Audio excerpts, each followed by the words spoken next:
still no intro. I'm still just Dan, and welcome to Did It Hold Up? Episode what I'm calling 0.5 because I don't have a guest and I still don't really have an official format. But we're out here getting these reps, and we're going to figure out how to do this and maybe make this a regular thing.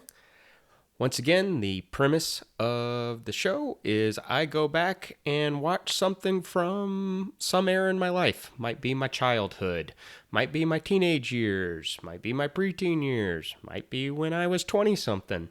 I'm getting old. It might even be when I was 30-something. I haven't watched it in a while. If you listen to the Bloodsport episode, I had talked about how I was going to do this with movies, but I got inspired.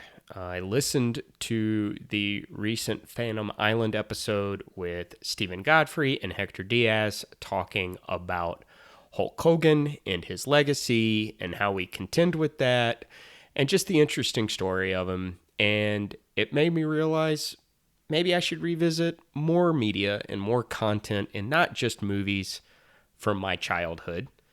Probably movies, probably things easier to consume. I'm a dad, I have other hobbies. But I decided to rewatch 1990 Survivor Series.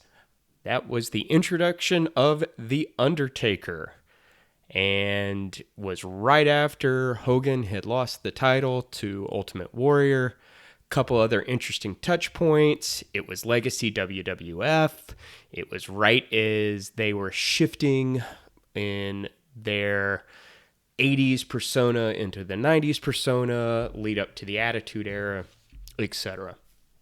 But I thought it'd be kind of fun to use this to talk a little bit about my history with wrestling, to do a little bit of catharsis in my own opinions around Hulk Hogan, and just talk about this interesting cultural artifact from the 1990 and what it meant to me. It's all on YouTube. Godfrey brought this up. It's what inspired me, that because of Hogan, because of some other things, the WWE Vault channel on YouTube has a lot of the old pay-per-views. I really had a little bit of trouble deciding which one I wanted to watch. But when I was a kid, Survivor Series was one of my favorite formats. So I thought I would just go back and watch that. But before we break down Did It Hold Up, and by the way, I'm tinkering with Does It Hold Up? So if anybody wants to comment when I post this on Blue Sky, this is now available on Apple Podcasts. It's available on Amazon Music. That means it's also available on Overcast. If you got another place where you want me to put this, just tell me. I'm figuring this shit out as I go, but I got an RSS feed set up, and I've learned how to post this. I'm hosting on Spotify, so if you have a Spotify account, it's probably the best place to start. But if you use other podcast apps, I should start showing up in those places. He says, as he hopes to stick with this and not only do like 2 or 3 episodes. So let's talk a little bit about my history with wrestling, and what kind of prompted me to do this was when I realized that Hulk Hogan got me into wrestling twice. So when was the first time? Well, the first time was when he got kind of everybody into wrestling. In the 80s, I'm a kid. Once again, I am in my late 40s. Some people might still say mid, but I'm 47. So it's, in my opinion, pushing late 40s. I'm almost 47 and a half. But I got into wrestling in the 80s, right around the time everybody else was. Like, there was rock and wrestling. If anybody remembers that, hell, I ought to find some episodes of that cartoon. I don't think it needs a full rewatch. But you had very classic WWF when Hogan is coming into his own. And it's the big blow up of, what people used to think of originally when they thought of Hulk Hogan. The guy who would come in and be Thunder Lips in Rocky III, the guy who tried to have an acting career, but if we're really honest, he is probably the worst wrestling actor to come out of WWF, WWE, whatever in the hell you want to call it. But you've got that era, right? And you've got him, and you've got guys like Tito Santana, and he's feuding with Roddy Piper, and he's feuding with Andre the Giant, and he's feuding with Macho Man. And you have that era. There's merchandising, there's toys. It's very, very cartoony. I think that was the thing that made WWF take off. So I'm 8, 9, 10. Come 1990, I'm 12. But I've been watching wrestling for a bit. I had kind of been into it. I ended up getting back into it because, once again, not to go too deep into my life in Columbus, Georgia, but when my dad got down there, he had, in a way, gotten into the communications industry, and that put him near the cable industry, and we had a side thing going that, of course, my dad being my dad, fucked up. But before he fucked it up, we were tied with a cable company coming into Columbus. And what was interesting and what got me back into wrestling in like 89, 90, 91, 92, and then I kind of fell out of it again as my parents' marriage dissolved. But the timing, my dad's tied. He's doing some work with this cable company, Real Cable, you're laying cable. That was part of the business he had going for a hustle there for a little bit. And they were promoting WWF stuff. And my dad brought me home, they're sending in posters. They're sending in promotional material, t-shirts, all of those types of things. And back then, we weren't going to buy pay-per-views, but maybe a month later, I don't know. I was a kid. I had no concept of time. But those shows would come out and you could rent them at Blockbuster, just like you'd rent anything else. So you could get WrestleMania. You could get the Royal Rumble. You could get SummerSlam. You could get Survivor Series. I think that was about it. There was not monthly pay-per-view at this point in time. So late 80s, early 90s, I start getting back into it. I remember I watched WrestleMania 3 after the fact, 4 and 5. I think I even went and rented WrestleManias 1 and 2, even though it was a couple years later. Because I remember all of that. I remember the Mr. T boxing match. I remember, watching the very first Survivor Series. 1990 was not the first Survivor Series. I did a touch of research on this. But I remember watching some of them. I liked the format. I think 90 was the first year where they dropped to 4-man teams because I realized the 5-man teams were taking too long, even though it gave guys like Hogan big, long rest breaks. But I'm getting into it. I'm watching this. I'm very, very into wrestling of this era.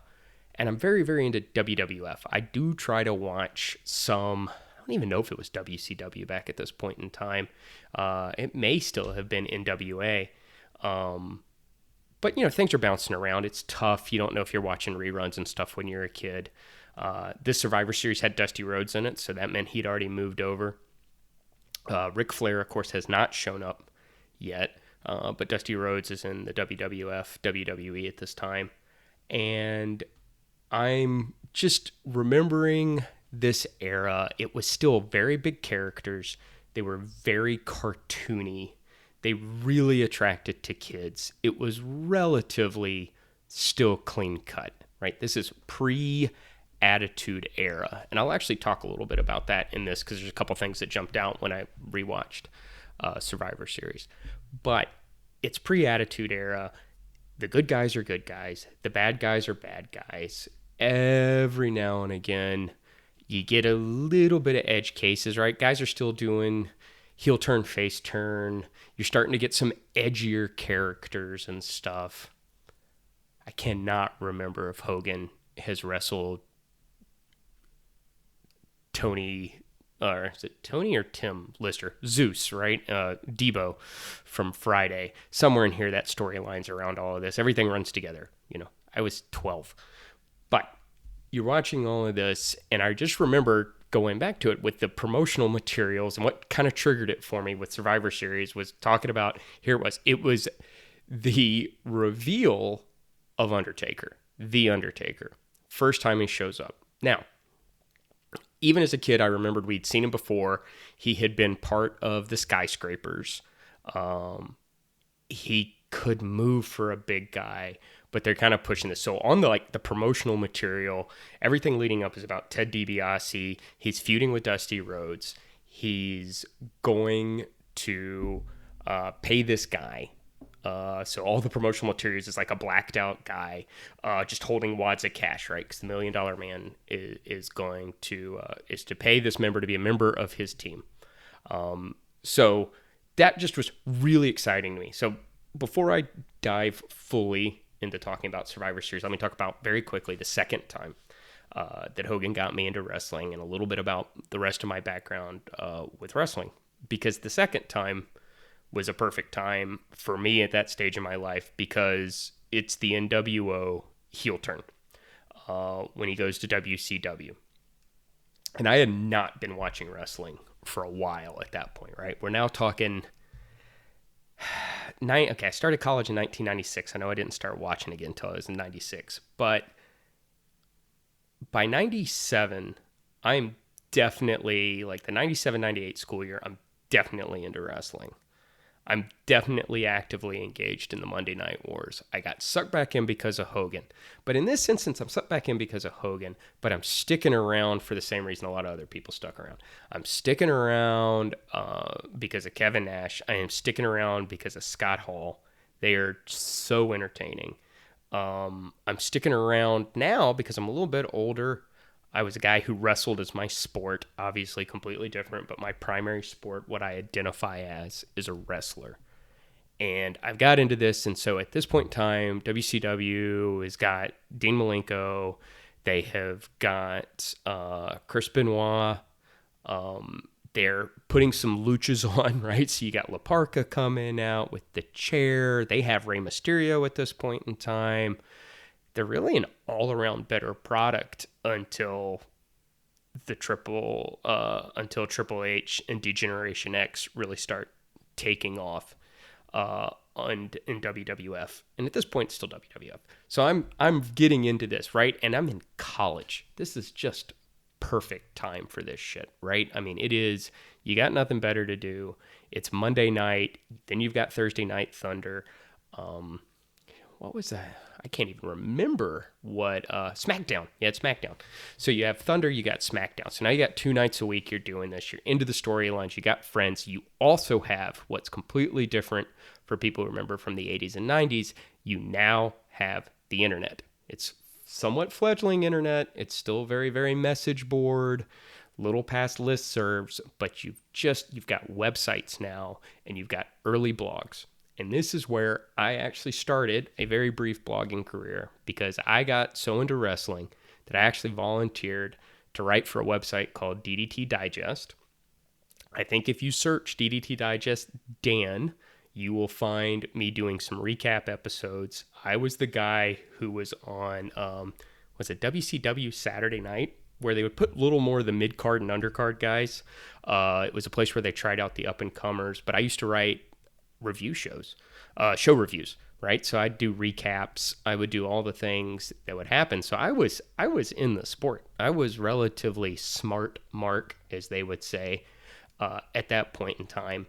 And Hogan's who brought me back, right? But Jericho, honestly, let's admit, I can't lie.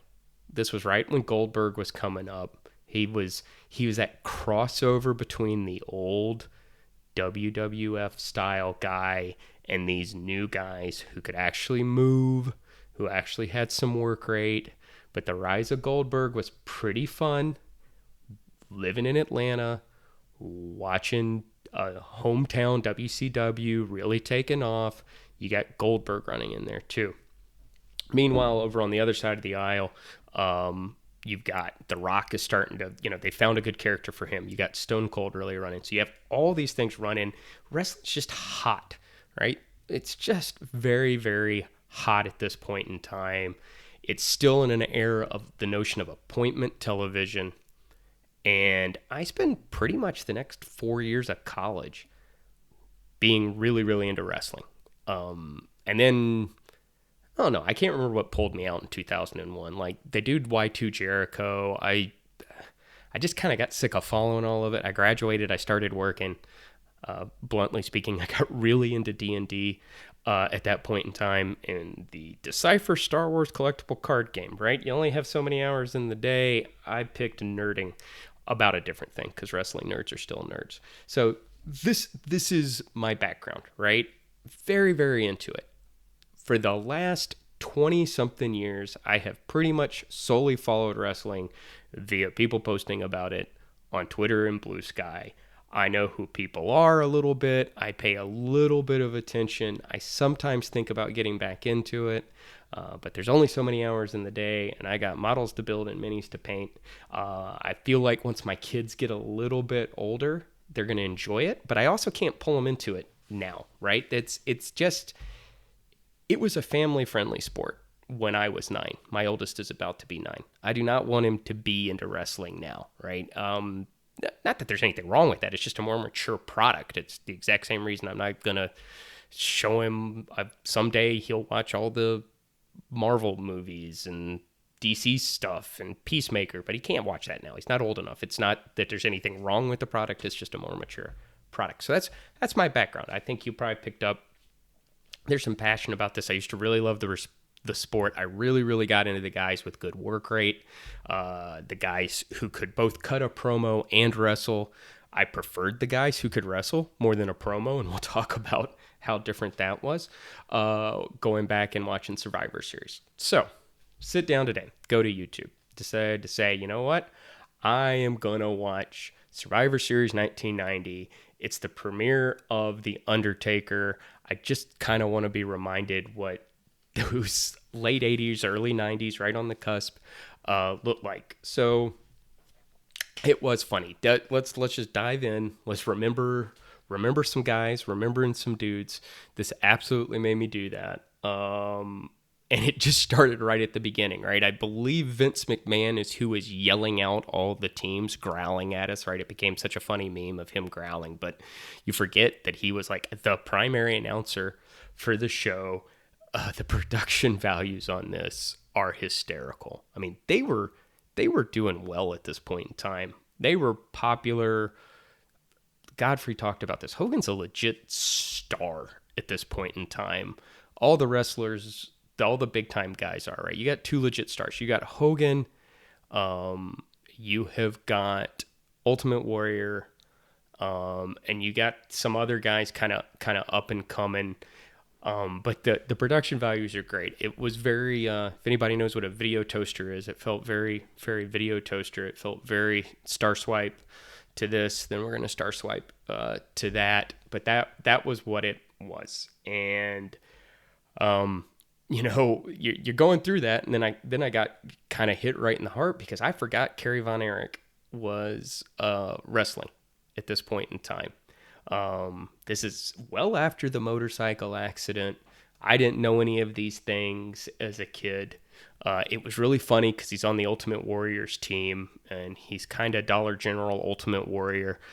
He might cut an even worse promo than the Ultimate Warrior did, which is kind of amazing to say because it's one of the first promos they came in and cut. You got Warrior, you got the Von Erichs. And I'm trying to remember now. I could have taken notes, but I didn't care enough to take notes. This is not at this point in time going to be like a full, I walk you through everything that happened, all of that. I get some guests. We put together some structure.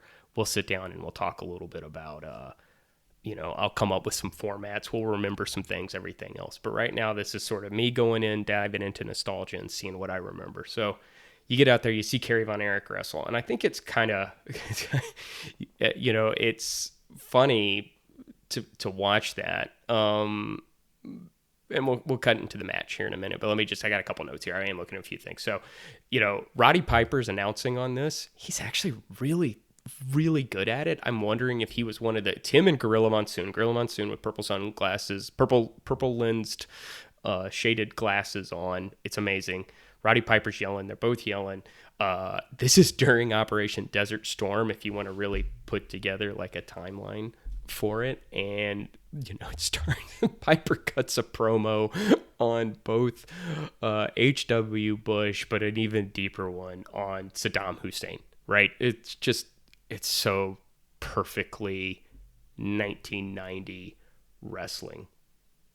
So we come in, they cut that, we come to the first match. I'm not even remembering now who the very, very first match was. It might have been Ultimate Warrior. I'm sure he needed that friggin' long to rest. The goddamn stiff. But they come out here and like they're setting it up. Warrior's the captain, but he's not really feuding with anybody unless they're starting to move to a feud because he's just won the belt off of Hogan. I still don't know how they convinced Hogan to do that, but Warriors won the belt off of Hogan at WrestleMania 6.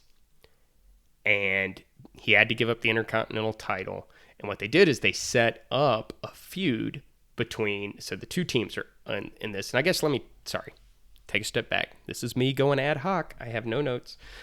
Just a couple things to remind me here. Survivor Series. Let me explain it to anybody who doesn't know how it works. I have no idea if this is how it works today. I don't even know if Survivor Series still gets run today. But this is how Survivor Series works.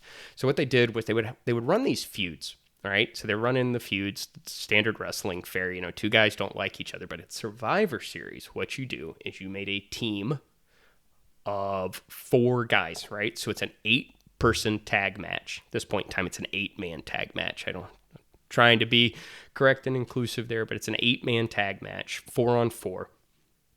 So, and when somebody gets eliminated, the whole team doesn't lose, right? So if a guy gets pinned, he just leaves. And now it's a handicap match unless you can, eliminate a guy on the other team. So it's really fun because it gave more extended matches because your big guys could rest. The guy who was the worker who would go in there and take a beating for 10, 12 minutes before he comes into the hot tag could do more hot tags. They could do more swap outs, whatever else. In theory, when I was a kid, I loved this. Now, looking back on it, it was really interesting. It was very chaotic. The art of the sports entertainment, because these guys are athletes, of wrestling has come a really long way, and that falls into some of the Did It Hold Up I'll talk about here in a minute. But so the 2 teams that you get in one of the first ones. Now, like I said, I'm not going to go through all of them. We'll talk through just the ones I remember from even watching. I sat through the whole thing was 2.5 hours. God, some of the wrestling is just, it's so fucking bad. It's so bad. I had to kind of skip through. The promos might have been worse than the wrestling, right? Like they didn't let Dusty Rhodes talk. What the hell are you doing? You let Ultimate Warrior breathe heavy and snarl and say whatever stupid shit about sacrifices or whatever. It was just it was bad. Oh, I remember now. Yeah, you went to four big dudes. It was, if I remember now correctly, it's Ultimate Warrior, it's Kerry Von Erich, it's the Legion of Doom, right? Humongous, just big guys. And that's the thing about the era. You did not have to be able to work the mic, and you sure as shit didn't really have to be able to work in the ring, as long as you were gigantic. And that's one thing to say. Like, Ultimate Warrior's a big guy. I mean, he was roided to the gills. He gorilla pressed Hogan just barely in their match. And like Kerry Von Erich standing there, he's just as big. And then you got the Legion of Doom. Animal and Hawk are both probably bigger than he is. But everybody's kind of built like that. And that's why it was really interesting because the matches that worked in this. So like Kurt Hennig basically carried his team in this. Like, he gets in there, we go do the whole thing, he's facing off. He's supposed to be feuding with Kerry Von Erich. Once again, Ultimate Warrior's the team captain, but the feud is between Hennig and Von Erich. Still don't get that. Kerry Von Erich is not good. And I had watched him back in his regional days a little bit, right, when he's still with Kevin and some other stuff. I still have not watched the Iron Claw because I'm not ready to be that depressed yet. But you've got Von Erich, he looks fantastic. He cannot move very well. He's basically got some punches. I am sure he's in a lot of pain. I am sure that foot's bothering him. I'm sure he's got other injuries because everybody's got it. And Kurt Hennig makes him look friggin' great. And that's a thing like to talk about as it holds up. Like, this was the era of the Big E promo, right? That's why I watched wrestling as a kid. These are, almost every last one of these are bump and meat matches. Just two big meaty men, just slapping meat. Except you're starting to see some of the guys, and it's interesting because in my opinion, at least in this Survivor Series, some of those guys who are carrying the matches are the heels. Kurt Hennig is working his ass off and looks great and is making people. I mean, he's got spots. He is making Ultimate Warrior look good. He is making Kerry Von Erich look good. He's still doing Hennig stuff. It's just great. But the other one that surprised me, I didn't realize this has been the first time I've probably watched the $1 Million Man Ted DiBiase wrestle since I was a kid. Like, Ted DiBiase, he's on the heel team, right? For people who remember, $1 Million Man Ted DiBiase, right? Everybody's good guys, everybody's bad guys. Ted DiBiase's wearing the $1 million belt. He still had that thing running at this point in time. He's a rich asshole. That's straight up his thing. He works better than I remember because he's on the heel team. And he's who's got Undertaker on his team. We'll talk about him in just a second, and the debut of him, and show you how impressive he really is as a wrestler and a figure, because his debut kind of sucked. But there's a spot where, like, it's a really common trope back in the day, especially in tag matches, especially with face tag teams. You'd have a guy who could really, really work, right? And by work in wrestling just means he can stay in the ring, he can go for a while, he's in good shape, he's exciting to watch, he'll keep going. So lots of times, especially in this period with tag teams, you'd have a guy who was the worker. Actually, in this one, a perfect example, if anybody wants to go watch this on YouTube, you got the Rockers, right? So Marty Jannetty and Shawn Michaels are still a tag team. This is before Shawn Michaels heel turns, and then whatever in the shit happens in the Attitude Era, where he's both a face and a heel because everything's real goddamn gray. They're together. So Shawn Michaels is a great worker too, but Marty Jannetty was amazing at this. So what would happen? Common trope.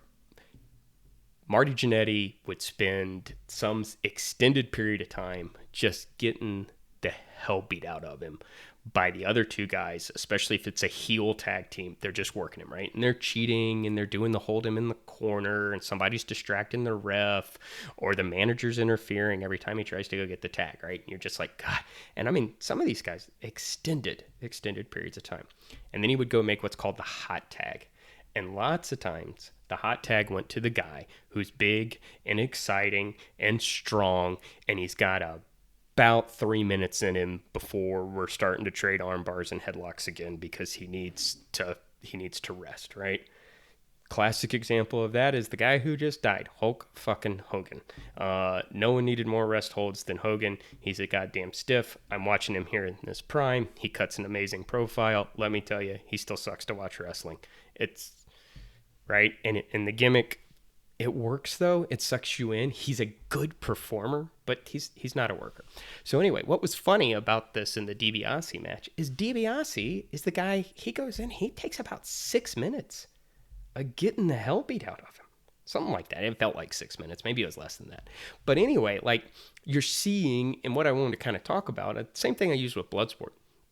You start seeing during the Survivor Series the transition to the next era of WWF. And funny enough, to tie it all together with kind of the last couple weeks of conversation, the post-Hogan WWF.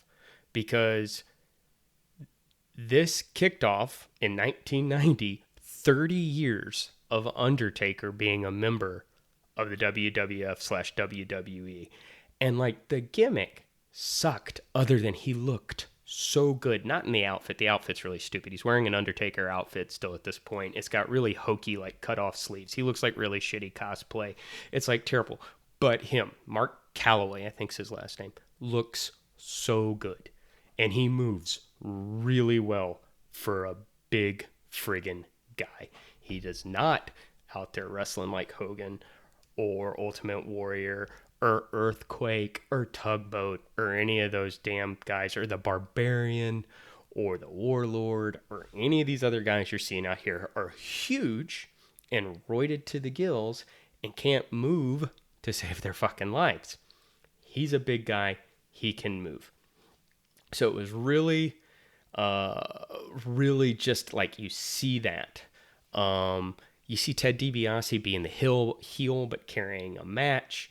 A note I made in here, I'm just kind of peeking at my notes again. I wish as a kid I'd have gotten the deeper meaning of the fact that you have the asshole millionaire against Dusty Rhodes, the son of a plumber, the guy who cuts the Hard Times promo. just that difference, that little gimmick. I think they could have played it up better. It's always hard though when your boss is also a billionaire. It just says something though about some of the guys who shone through. Shawn Michaels is amazing in this, as is Marty Jannetty. This is before all the back injuries. I mean, Shawn Michaels was always a good worker. He looked great. He cut a great promo after he turns heel and he super kicks Jannetty through the pane glass window and all of that, all of that stuff. But this was before he was hurt, and he could really move. You see why he got so hurt with the way he moved in this. But once again, there's a guy, you see him, right? So you got, Kurt Hennig goes on for his career. He moves to WCW, becomes an NWO member. I can't remember if he stays in the regular NWO or he goes Wolfpack. But anyway, you got Hennig. You have got, Shawn Michaels. You have got The Undertaker going. You realize who doesn't stay a star. Ultimate Warrior fades out. Kerry Von Erich tragically gets cut and dies. But very, very sad, the story of the Von Erichs. But at the same time, he couldn't wrestle for shit. And his promos were terrible. And people were just starting to move away from that. And as I was sitting watching it, and I'm over 30 minutes extemporaneous speaking, so I'm going to get ready to kind of just let this go, finish on a few thoughts. I think what's interesting, did this hold up? Let's go back to the premise of the show, the conceit of the show, if you will. Did it hold up? Not really. It holds up. It holds up beautifully as a cultural artifact to the timeline, right? I mean, you have got Sergeant Slaughter against Tito Santana. That's actually kind of amazing if you think about it. They fell into that by accident, something fitting today. But Sergeant Slaughter is an Iraqi sympathizer at this point in time. Yes, that was a real thing that happens. They were in the middle of the fucking Gulf War, and they decide to make Sergeant Slaughter an Iraqi sympathizer. You've got former Russian bad guys now being good guys to fight Slaughter, because why not change it up? And Tito Santana is like the guy.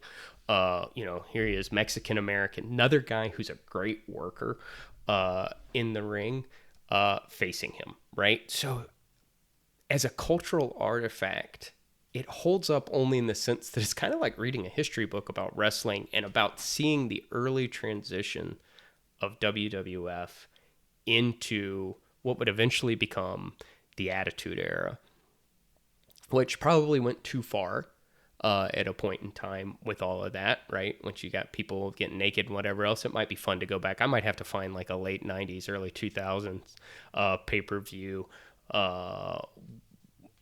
when the divas are nothing but eye candy.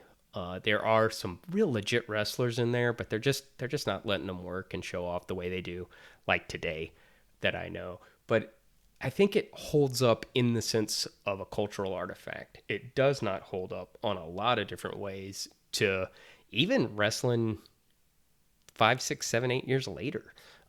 By the mid 90s, people are being rewarded for being good wrestlers, right? You had that whole series run in WCW of Malenko versus Benoit.